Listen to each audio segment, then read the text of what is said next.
Antecedentes históricos de la administración. La administración surgió hace miles de años y se perfeccionó de forma empírica con el paso del tiempo.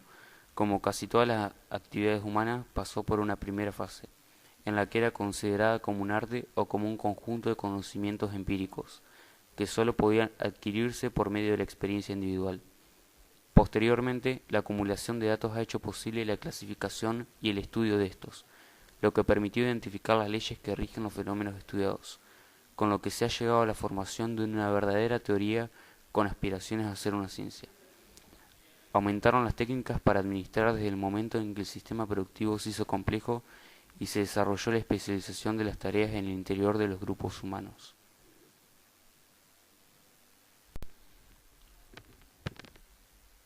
Ubicación temporal y espacial. En 1911, Taylor publicó el libro Principios de la Administración Científica. Sus ideas llegaron hasta Europa. Es el fundador del movimiento conocido como Organización Científica del Trabajo. Su propuesta se orientó a eliminar los tiempos no productivos en las fábricas y las pérdidas de dinero y materiales. Frederick Taylor, ingeniero norteamericano que ideó la Organización Científica del Trabajo. Mientras dirigía un taller de maquinaria, empezó a observar minuciosamente el trabajo de los obreros, y fue esa observación práctica donde Taylor extrajo la idea de analizar el trabajo, descomponiéndolo en tareas simples, cronometrarlas estrictamente y exigir a los trabajadores la realización de las tareas necesarias en el tiempo justo.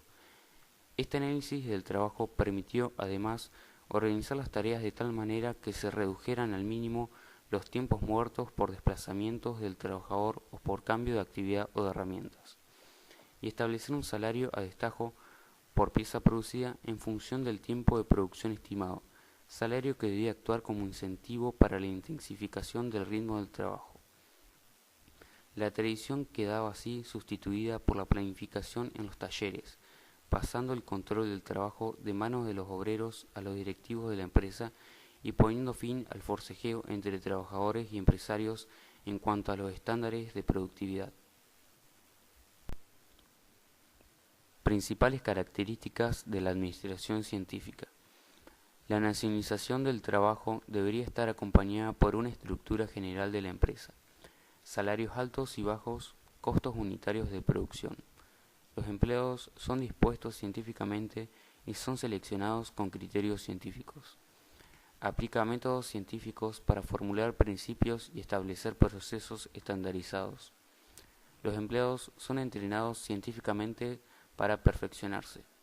Se cultiva una atmósfera de cooperación entre la gerencia y los trabajadores.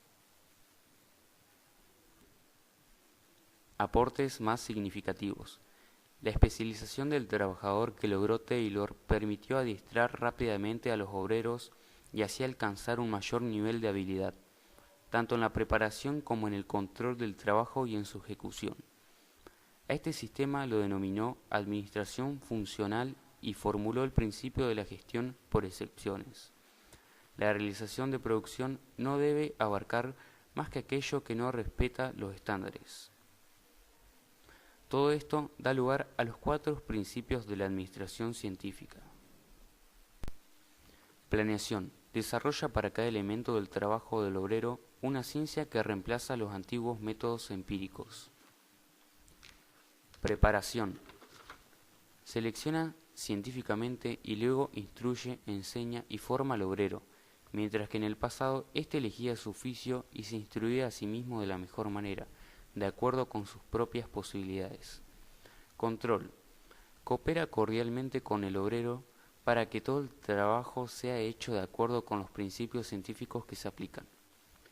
Ejecución. Distribuye equitativamente el trabajo y la responsabilidad entre la administración y los obreros.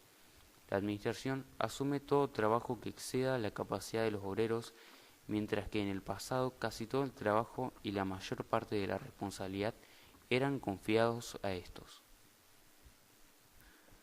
Aportes a la administración científica. Concepto de administración como ciencia. Debido a que usaba métodos científicos, en especial a la observación metódica y a la medición. Concepto de eficiencia. Consideraba como la correcta utilización de los recursos disponibles para producir. Estudio de tiempos y movimientos. análisis de la forma como realiza el trabajo los operarios para aumentar su eficiencia al reducir errores y desperdicio. División del trabajo y especialización.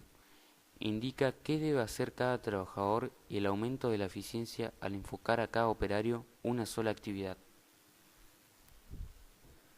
La administración como ciencia.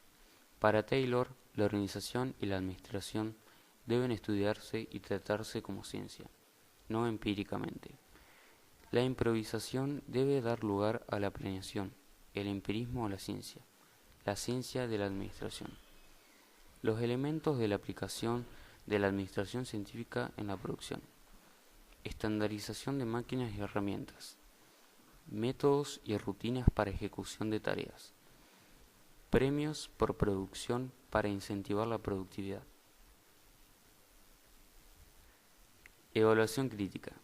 El objetivo que perseguía el autor era alcanzar la mayor productividad con la mayor eficiencia, es decir, el máximo beneficio con la especialización del trabajador mediante el estudio de tiempos y movimientos. Esta teoría puso todo el interés en la tarea y en los métodos y procedimientos para realizar el trabajo. El uso correcto de los medios de producción permitió alcanzar la eficiencia deseada. En el plano técnico, la teoría cumplió con los objetivos y las políticas de la empresa, que la aplicó de acuerdo a sus conveniencias. El método utilizado por Taylor partía de sus observaciones y del análisis de un gran número de casos estudiados. No establece hipótesis, teorías y leyes. Predomina el empirismo. No hay metodología científica como sostiene el autor. En las organizaciones, el hombre es el componente más importante. Para el autor, el hombre era pasivo y holgazán. Con la aplicación de su método, se transforma en un hombre-máquina. Tiene una visión muy pobre del hombre, ignorando sus componentes psicológicos y sociológicos. No se lo tenía en cuenta como ser emocional y social. El hombre, considerado como engranaje de una máquina, no reaccionó como estaba previsto. Los obreros comenzaron a tener trastornos psicológicos por hacer siempre la misma tarea y estar controlado hasta en los más mínimos detalles de su vida dentro de la empresa. Esto dio lugar al protagonismo de los sindicatos, con el propósito de defender a los trabajadores y en oposición a los empresarios. Consideraba que la única motivación del hombre era la económica. En la práctica, la autoridad era ejercida por un patrón y los obreros obedecían, por el principio divino que tenía incorporado. Esta es una de las razones por las que fue atacado por los capitalistas. Taylor no conocía el conflicto entre el hombre y la organización. Esta teoría tampoco prestó atención al contexto. La organización era un sistema cerrado. No tenía en cuenta el medio en el que se encuentran los inversores, proveedores y los consumidores. Aspectos vigentes. Los estudios de Taylor tuvieron éxito. Fueron rápidamente aplicados por las empresas y contribuyeron a elevar considerablemente su productividad general. La Ford Motor Company fue una de las primeras empresas que puso en práctica los métodos de Taylor en la cadena de montaje. A este método de producción se lo denominó Fordismo. Drucker partió de objetivos sociales más que directivos o gananciales. El factor que lo motivó siempre era el deseo de liberar al trabajador de la carga de las tareas pesadas, destructivas del cuerpo y del alma. El Taylorismo se desarrolló para la organización material de los talleres. Los capataces son reemplazados en gran medida por las cámaras y las computadoras con programas que organizan el trabajo. La medición de tiempos y movimientos se aplica en nuestros días en los aportes, como la natación y carreras de autos.